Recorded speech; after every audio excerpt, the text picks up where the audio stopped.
C'est Pour soit moi, vous augmentez les impôts, soit vous baissez d'un les point de dépenses. vue économique, Ah, baisser les dépenses, t'as entendu? Ouais, enfin, voilà, augmenter les impôts, j'écoute plus ça. Moi, ça me fait peur. Mais baisser les dépenses, j'aime bien entendre ça. Puis en plus, juste en face de nous, on a un entrepreneur, un vrai, un dur. C'est pas moi qui le dis, hein. C'est lui qui dit qu'il est entrepreneur. Et puis il est teacher aussi. Teacher, entrepreneur. Sachant qu'il a coulé Athos. Je ne sais pas ce que vaut ses cours. En tout cas, j'irai pas les acheter. Mais ceci dit, voilà, c'est une personne qui sait de quoi elle parle. Elle parle d'économie. Elle a été donc effectivement président-directeur général du service d'Atos. Il a été chez France Télécom. Donc, il sait ce qu'il a, il sait ce qu'il a coulé. Donc, il sait potentiellement, par ses erreurs, ce qu'il faut faire. Donc, on va l'écouter. pour moi, il n'y en a qu'une. C'est évidemment ne pas toucher au prélèvement parce qu'on ne peut pas aujourd'hui. Y compris dans sur les l'État- plus riches. Mais C'est pas une phrase de gaucho, ça, y compris sur les plus riches. Tu sais, c'est toujours la même narration chez les gauchos. C'est-à-dire que il te faut un méchant riche. Voilà, il te faut un grand méchant loup. Le grand méchant loup, c'est le riche. Et le riche, bah forcément, il est là pour croquer les petits moutons.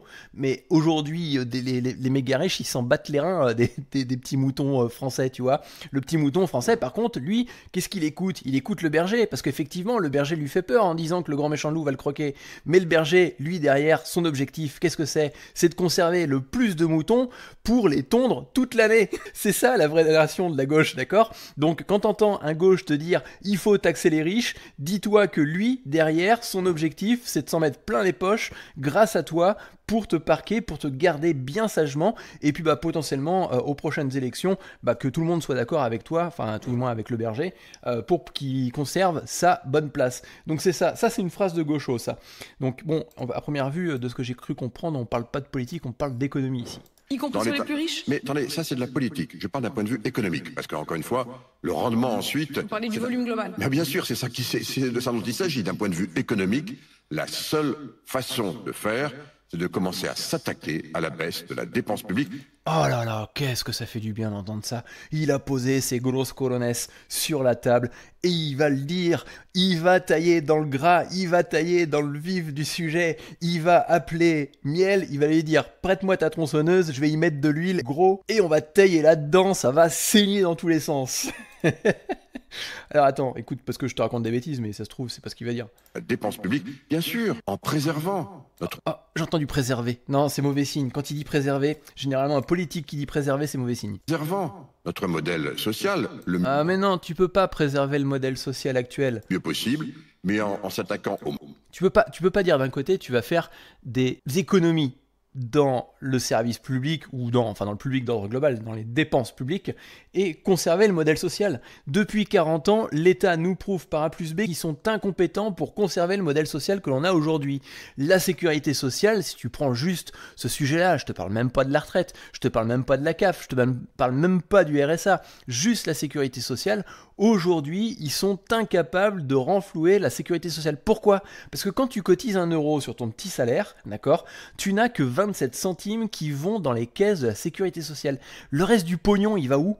T'as plus de la moitié du pognon qui part en fumée pour des mecs qui préfèrent avoir une bonne place sur des sièges rouges dans l'Assemblée, à s'insulter, à siphonner du sucre, et puis potentiellement déclencher des bagarres. Et puis après, bah t'as tout bien évidemment le millefeuille administratif que l'on peut avoir là-dedans, c'est-à-dire que bah tu as les secrétaires du parlementaire, puis t'as la sous-secrétaire de la secrétaire, et puis après t'as les stylos 4 couleurs que tu payes 4 euros, alors que si tu vas dans ton petit commerçant du coin, tu le payes finalement 1 euro, donc toutes les dépenses budgétaires de l'État, et puis quand tu changes de gouvernement, bah il faut licencier toutes ces personnes-là, donc il faut des primes de licenciement pour tout le monde. On parle de Barnier dernièrement, la prime de licenciement pour 2 mois de travail a été quand même assez sympathique. Donc ça veut dire que tu as toute une quantité de dépenses, et encore j'ai même pas parlé des fonctionnaires, parce que bien évidemment dedans tu as une certaine quantité de fonctionnaires. Tu sais, dans les fonctionnaires, tu as des sujets qui sont suffisamment complexes, qui nécessitent différents types de bureaux. Donc en fin de compte, tu as un premier bureau qui reçoit la demande complexe à gérer, qui va la déléguer à un autre bureau, mais sauf que pour eux, bah, c'est encore un petit peu trop complexe, donc ils vont la déléguer à un autre bureau avec d'autres fonctionnaires dedans, et puis tu te retrouves, bah, encore une fois, avec ce fameux millefeuille qui complexifie en fin de compte une tâche administrative et qui dépense ta petite cotisation de 1 euro pour finir quasiment avec plus rien dans la caisse de la sécurité sociale. Donc ces gens-là ne sont pas capables de gérer ton argent. Ils ne sont pas capables parce que ce n'est pas leur argent. Ils ne tiennent pas à cet argent-là. Ils sont bien confortablement dans leur petit fauteuil à l'Assemblée entre eux, mais concrètement, ils n'ont pas cette perception d'argent. Pourquoi ils n'ont pas ça? Parce qu'ils n'ont jamais travaillé, pour la plupart d'entre eux. Alors, Breton, il a travaillé, mais il a toujours été directeur ou quoi que ce soit, donc je ne sais pas si on peut considérer ça comme une personne qui a travaillé sur le terrain, par exemple, qui se lève tôt le matin, qui travaille dur toute la journée, et puis potentiellement qui va faire des heures sup pour pouvoir essayer d'avoir un budget un peu plus important à la fin du mois pour payer ses cadeaux de Noël peut-être, et puis essayer d'avoir un petit confort supplémentaire. Et puis il y a tous ces entrepreneurs qui sont eux réellement sur le terrain et qui créent de la richesse, les auto-entrepreneurs par exemple. Toutes ces personnes-là qui sont réellement sur le terrain, qui savent réellement ce que c'est que de gagner de l'argent, et bien contrairement, de l'autre côté, tu as le camp politique qui, eux, n'ont jamais créé de valeur pour la France, et donc la valeur, ils ne la connaissent pas. C'est exactement ça ce qui se passe aujourd'hui. Bon, écoutons ce qu'il a à dire après par la suite. Mais en s'attaquant aux mauvaises dépenses, en préservant les bonnes dépenses... Comment tu peux préserver des bonnes dépenses? Une dépense, c'est une dépense. Si toi, aujourd'hui, tu gagnes 2000 euros à la fin du mois, que tu fais une dépense, cet argent, tu l'as plus dans ton portefeuille. Donc, c'est parti en fumée. Donc, ça veut dire que si tu as gaspillé ton argent dans du loto, du bingo, du l'euro-million ou quoi que ce soit, c'est de l'argent, de la dépense qui est parti en fumée. Et tu ne le récupéreras pas cet argent-là, jamais, à aucun moment. Donc ça veut dire que l'État qui, à première vue, l'État sait ce que c'est qu'une bonne d'une mauvaise dépense. Alors déjà, qu'est-ce que c'est qu'une mauvaise dépense? Ça, il faudra peut-être le justifier. Et qu'est-ce qu'il considère comme une bonne dépense? Pour moi, la meilleure des dépenses, c'est quand il n'y en a pas. Voilà. On dit souvent, faire des économies, c'est de commencer par ne pas dépenser. C'est exactement ça. Si on commençait à fermer les robinets, si on commençait à arrêter de subventionner des gens qui ne foutent rien dans le gouvernement, des gens qui n'ont pas envie d'aller bosser le matin. Voilà, toutes ces personnes-là, déjà, tu coupes les dépenses. Ça, c'est une bonne mesure. On peut déjà commencer par là. Deuxième mesure, par exemple, si on reprend le sujet de la sécurité sociale, eh bien, deuxième mesure, tu privatises la sécurité sociale pour toutes les nouvelles personnes qui arrivent sur le marché du travail. Il faut le faire de façon progressive, tu peux pas faire ça du jour au lendemain, bien évidemment. Mais si demain, tu mets une entreprise qui gère la sécurité sociale, je peux te dire que son seul objectif, ça va être d'essayer d'être rentable. C'est le but des assurances aujourd'hui, assurance habitation, assurance auto, assurance moto. Leur objectif, c'est pas de perdre de l'argent, c'est d'en gagner. Et si demain, tu mets entre la personne qui a besoin d'une sécurité sociale et puis le système de soins que l'on a en France, une entreprise privée, son objectif, ça va être d'être rentable en proposant la meilleure solution en fonction du profil que l'on a en face. Parce qu'une personne qui est sportive, qui mange sainement tout au long de sa vie et qui essaye de prendre soin de son corps, n'a pas normalement la même chose à payer en termes de cotisation qu'une personne qui se goinfre de McDo toutes les 5 minutes, qui fume, qui se drogue, qui fait ce qu'il... Enfin, voilà, tu vois le concept. Donc ça veut dire que on aura des offres qui vont être propres à chacun, on aura des entreprises qui vont vouloir être rentables avec l'argent des autres, et ça va créer tout un écosystème vertueux. Ça veut dire quoi? Ça veut dire que ces entreprises de sécurité sociale vont se positionner à négocier les prix auprès des organismes que l'on a en face, les hôpitaux, les entreprises pharmaceutiques, de telle sorte à ce qu'elles génèrent plus de profit, parce que c'est le but d'une entreprise quand même, mais en même temps négocie les meilleurs tarifs en face. Et tu te retrouves avec toute une économie qui se met en place, où cette économie-là va en même temps créer de nouveaux profils d'emploi et indirectement baisser le chômage en France. C'est ça qu'il faut mettre en place. Et tu vois, on n'a que le sujet de la sécurité sociale. Je ne te parle même pas de la retraite par capitalisation, je te parle même pas de supprimer la CAF, je te parle même pas de supprimer le RSA. On n'est que sur la sécurité sociale. En préservant les bonnes dépenses et en se mettant... Vous que c'est en faisant cela que le gouvernement de Michel Barnier est tombé. Non, parce qu'il ne l'a pas fait, pardon. Et je ne veux pas du tout critiquer... Il l'a pas fait. Je ne veux pas du tout critiquer, mais je vais quand même lui mettre une petite torpille. Mais bien sûr que non, il a essayé. Qu'est-ce qu'il a dit? Il a dit 40-60, et finalement on s'est rendu compte que c'était 40 d'impôts. C'est précis. 40 d'impôts, mais non. C'est terminé. Les impôts, faut les arrêter, faut les supprimer. Les impôts, c'est de la privation de richesse pour les personnes qui créent de la richesse. C'est-à-dire que aujourd'hui on te dit, tiens, tu vas travailler dur, tiens, tu vas bien gagner ta vie, eh bien on va te voler de l'argent. On va te voler par exemple, là dans le cas présent, 40%, mais c'est beaucoup plus que ça, hein. C'est 60-65%, hein. Je peux te le dire en connaissance de cause, c'est plus de cet ordre-là. Mais ce que je veux dire par là, c'est que il faut arrêter de voler la richesse des personnes qui créent de la richesse. Si ces personnes-là augmentent leurs revenus, elles vont augmenter en même temps les besoins qu'il vont y avoir derrière. On va prendre les méchants milliardaires, d'accord ? Eh bien, ces personnes-là créent des centaines de milliers d'emplois partout dans le monde. Je dis dans le monde parce qu'ils pourraient le faire qu'en France, mais en même temps, en France, le terreau, il est pourri, c'est de la glaise, ça colle aux bottes. Tu commences à mettre un pied dedans et puis tu te retrouves à t'enliser dans un bois administratif, fiscal et tout ce qui va bien. Donc c'est normal que ces mecs-là finissent par créer des emplois autre part. Si demain tu leur dis, voilà, en France, on va essayer de commencer à mettre un petit peu d'engrais en baissant drastiquement les impôts et en contrepartie de relancer un petit peu l'économie autour de l'emploi et tout ça, eh bien je peux te garantir que tu as beaucoup de personnes qui vont certainement revenir en France.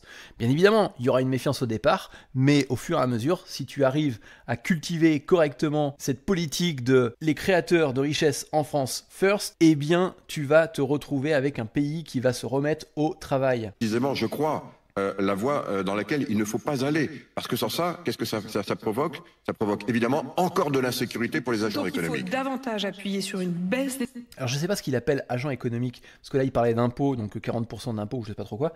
Agent économique, est-ce qu'il parlait agent économique, c'est-à-dire les personnes qui créent de la richesse en France? Donc dans ces cas-là, effectivement, tu as de la défiance, c'est-à-dire que si tu augmentes les impôts continuellement, qu'est-ce qui se passe? Il va se passer que les personnes vont partir à l'étranger, et c'est pas un bruit de couloir, ça, hein. C'est déjà le cas. Il y a beaucoup de personnes qui partent à l'étranger, mais pas forcément des personnes qui gagnent beaucoup, tu vois. C'est ça le plus triste, c'est-à-dire que les gens ont tellement peur de payer trop d'impôts et de pas subvenir à leurs propres besoins qu'ils partent de la France, même s'ils ne gagnent pas des gros revenus. Une personne qui aujourd'hui va gagner 2000 € avec son petit business en ligne, création de chaîne YouTube ou quoi que ce soit, qui va s'installer en Thaïlande, ça va être le roi du monde là-bas, parce que il paiera quasiment rien, sauf que cette personne-là ne créera pas sa richesse en France. Et c'est ça le problème, c'est que aujourd'hui on a des personnes qui ont un petit business et qui veulent le faire grossir, mais qui vont commencer à le créer en France, et puis une fois qu'ils en auront assez, eh bien ils vont tout simplement partir. Et les personnes qui aujourd'hui créent de la richesse en France, c'est pas que les multimilliardaires, c'est tous les entrepreneurs en France, c'est tous les auto-entrepreneurs, c'est toutes les personnes qui prennent des risques pour créer des entreprises, pour embaucher de nouveaux salariés, et indirectement en embauchant ces nouveaux salariés, ils créent d'autres personnes qui créent de la richesse en France. Donc il faut arrêter avec cette augmentation ou cette préservation de taxes et de tout ce qu'il y a en France. Mais c'est une évidence, mais on va pas le faire en un claquement de doigts. C'est un cheminement, c'est un chemin qu'il faut engager. Et c'est ce chemin-là que vont regarder évidemment ceux qui nous prêtent. Je rappelle que l'année prochaine, ils vont devoir nous prêter plus de 300 milliards, c'est-à-dire... Alors, ils vont nous prêter plus de 300 milliards, oui, certainement, mais plus de 300 milliards au prix, au taux de la Grèce. Donc, ça veut dire qu'on va payer extrêmement cher ces 300 milliards. Donc, ça veut dire qu'on va avoir, tu sais, c'est le crédit de ta maison, c'est-à-dire que tu achètes 100 000 € de pierre, et puis on va te dire, au départ, sur ces 100 000 € de pierre, tu vas payer 10 000 € par exemple, je dis des chiffres à la con, 10 000 € d'intérêt. Et en fait, tous les ans, tu vas faire peut-être de la rénovation, des éléments comme ça, donc c'est la dépense publique qui augmente tous les ans, donc toi tu rénoves ta maison tous les ans, donc tu augmentes le coût de ton crédit, mais tous les ans on va te dire, non, finalement, sur les 100 000 € de base c'était 10 000, là vous avez 50 000 € de plus, tu te dirais, écoute, ça va être 15 000, non, ça va être 20 000, parce que le taux il a augmenté, sauf qu'au bout d'un moment, ton salaire de 2 000 € ne sera plus capable de payer ne serait-ce que juste les taux d'intérêt, donc les fameux 20 000 supplémentaires. Et c'est exactement ce qui se passe en France aujourd'hui.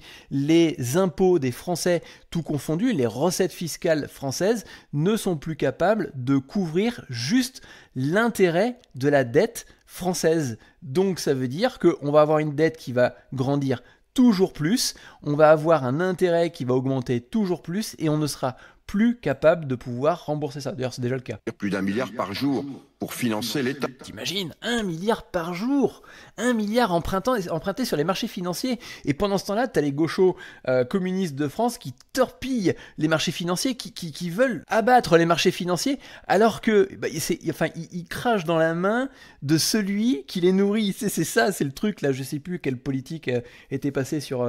C'était Boyard qui avait touché des cachets de TPMP ou je ne sais trop quoi, et puis qui avait torpillé le grand patron de TPMP. C'est exactement ça, c'est-à-dire que tu craches dans la tronche du mec qui te nourrit. T'imagines 1 milliard par jour emprunté, mais c'est gigantesque. C'est aberrant le pognon qui est foutu en l'air. Tout ça parce que on n'a pas un seul ministre, un seul député, un seul sénateur qui a les colonnesses suffisamment grosses pour les poser sur la table et dire « ça y est, on arrête nos conneries, on commence à faire des économies ». Il faut avoir ce chiffre en tête. Il faut évidemment veiller à ce que les taux d'intérêt ne montent pas trop, parce que derrière, aujourd'hui... Les taux d'intérêt, ils sont déjà exorbitants. On est au niveau de la Grèce. On en est à un budget quasiment qui va être le premier budget de l'État pour payer la charge des intérêts de la dette. T'as vu, le gars, il a même pas d'ambition. Il a pas d'ambition. Sa seule ambition, c'est d'essayer de payer l'intérêt de la dette que l'on a en France. Il veut même pas payer la dette. Voilà, son ambition s'arrête là. Moi, mon ambition pour la France, c'est vraiment qu'on se sorte les doigts du luc. Et si aujourd'hui tu galères financièrement parce que ces pantins qui à première vue sont censés connaître l'entrepreneuriat et qui coulent des entreprises comme Atos, qui ont piloté France Télécom, Thomson, Bull ou d'autres entreprises diverses et variées sur lesquelles ça n'a pas été non plus un succès formidable, se prétendent pouvoir sauver la France, moi je dis qu'on est foutu. La seule solution, c'est de commencer à se sortir les doigts du luc et de créer ton propre side business. Et je te le documente ça. Sur cette chaîne, si tu t'abonnes, je te montre comment est-ce que tu peux être rémunéré à t'exprimer. Moi, je m'exprime sur le sujet et sur le terrain de la politique économique, mais tu n'es pas obligé de prendre ce terrain-là. Tu peux choisir le sujet qui t'intéresse. Si tu aimes la mécanique, si tu aimes la maçonnerie, si tu aimes la couture, si tu aimes faire de la danse ou autre chose, partage ce que tu aimes faire. Pourquoi ? Parce que les réseaux sociaux comme YouTube ou encore TikTok te permettent d'avoir des compléments de revenus. Pour l'instant, je te parle que de compléments de revenus. 10, 20, 30, 50 euros peut-être par mois au début, mais c'est le début, parce que ça va faire quoi ? Ça va te motiver à gagner toujours plus. Regarde sur cette chaîne, on a commencé il y a très peu de temps, je te montre sur 90 jours, on était à ras en termes de nombre de vues, et on est en train de grimper. Pourquoi ? Parce que j'ai mis une stratégie extrêmement simple en place. Et d'ailleurs, en t'abonnant, tu peux voir le fruit de ces stratégies quotidiennement, tous les jours. Pourquoi ? Parce que je publie au moins et minimum une fois par jour des vidéos moches, des vidéos sans montrer ma tête, des vidéos qui ne nécessitent pas un montage énorme. Pourquoi ? Parce que j'ai autre chose à faire que de gérer cette chaîne-là. Aujourd'hui, elle ne génère pas de revenus puisqu'on est en train de débloquer le premier niveau de monétisation, mais tu vois qu'on est passé par toutes les étapes. Les 500 vues, les 500 abonnés, on les a fait. Les 3 vidéos de base, ça c'est fait. Les 1000 abonnés, on les a fait. Et depuis qu'on a fait 1000 abonnés, on les a fait il y a 2 jours et demi de ça, on a déjà fait plus de 300 abonnés. Les 4000 heures de vues, on est en train de les torpiller. Là, on a un petit peu de retard, on est sur le 11 décembre alors qu'on est le 16. On est à 791 heures de vues d'après YouTube. Mais si tu regardes juste sur les statistiques, on est déjà à 3300 heures de vues sur la chaîne. Mon objectif à la fin du mois, c'est d'avoir fait les 4000 heures. C'est de débloquer la monétisation dessus. Et comme ça, je peux te montrer, notamment avec des statistiques, que c'est tout à fait possible de le faire. Et tu peux suivre ça complètement gratuitement. Je te propose même des contenus sur cette chaîne-là qui t'expliquent comment est-ce que tu peux faire du montage vidéo sans avoir à trop t'embêter avec des outils que je te montre et que je t'explique sous format de tutoriel. Je t'explique comment est-ce que tu peux créer des messages en prenant notre youtubeur préféré, Louis Boyard. Non, je rigole. Mais ce que je veux dire par là, c'est que je t'explique comment est-ce que tu peux construire un message qui va impacter les gens, comment est-ce que tu peux construire une histoire pour pouvoir progresser de ton côté. Je t'ai même fait une playlist que je vais continuer à alimenter pour que tu puisses persévérer dans ce domaine. La magie qu'il y a dans YouTube, c'est que c'est une machine à croissance continue. Si tu fais un effort minimum tous les jours, tu vas planter une graine qui va devenir un arbre. Et de cet arbre-là, tu vas pouvoir en cultiver ses fruits. Et plus tu vas planter de graines, plus le nombre d'arbres va augmenter et ta récolte va suivre aussi. Et c'est ça la puissance de YouTube. Si tu publies régulièrement tous les jours, tu vas faire grossir ton revenu de façon croissante régulièrement. Imagine aujourd'hui, tu n'as que 20 ans, ou que 25, ou 30, ou 40 ans, et tu commences à planter cette graine aujourd'hui. En l'espace de 28 jours, on a fait plus de 700 abonnés. Dans 28 jours, à combien tu seras? À la retraite, à combien tu auras d'abonnés?